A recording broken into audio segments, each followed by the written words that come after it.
Konnichiwa! Ako si Harvey, 18 years old student. Ngayong araw, samahan niyo ako mag-push day. Usually, kapag push day ako, ang ginagawa ko ay normal push-up, decline push-up, incline push-up, pati na rin ang diamond push-up. Break up, back up, wash up. This is the day 1 of daily exercise in PatFit. Before we start, mahalaga na magkaroon tayo ng full body stretching.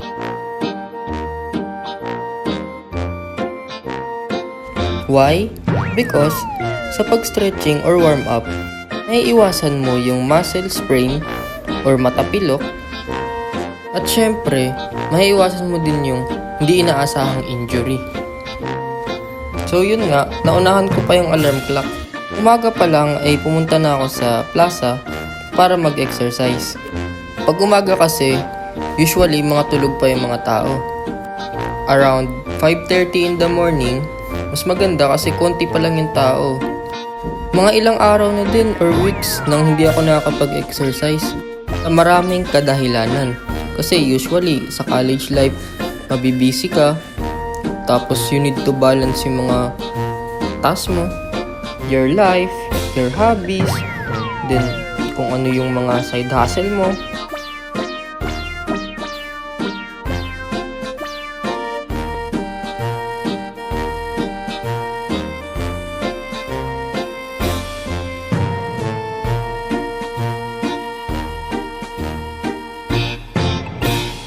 So dito, tamang stretching pa rin tayo para hindi tayo mabigla sa pag-push up.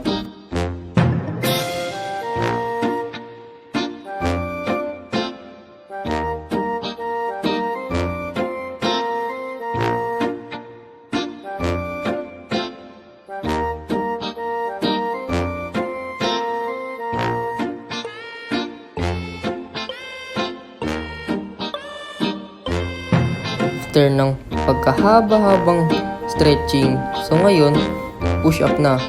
Ang ginagawa ko is 25 push up na normal push up. Target ng normal push up ay ang whole part ng chest, pati na rin ang bicep.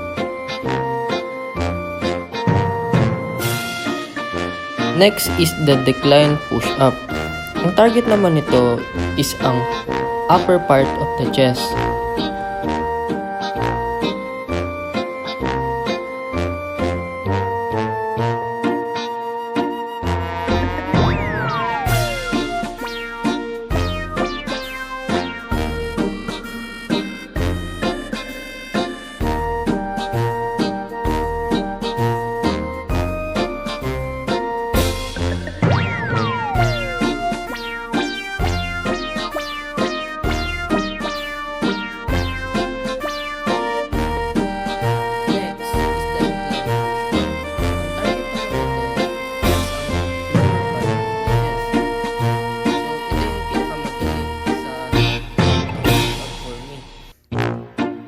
Pero alam mo ba na maraming benefits ang pag-exercise daily?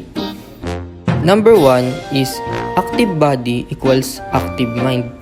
So, kapag palagi ka lang nasa bahay, puro aral lang, minsan, nahihirapan yung utak mo na mag-isip. So, parang tinatamad na din siya. Pero kapag sinasamahan mo to ng mga physical activities, nare-train din yung mind natin. Mas humahasa siya.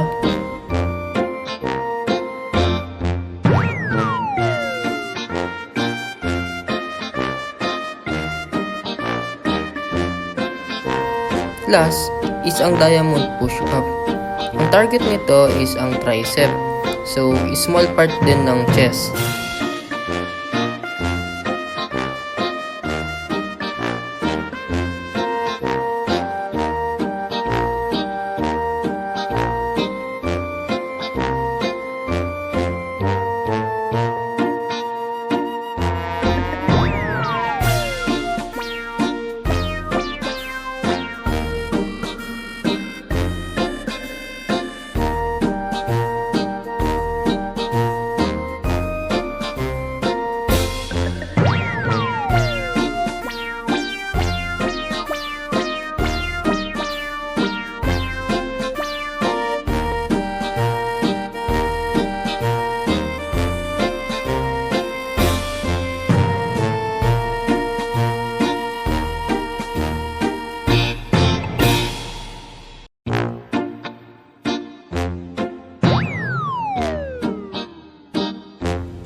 Yun lang, natapos na din.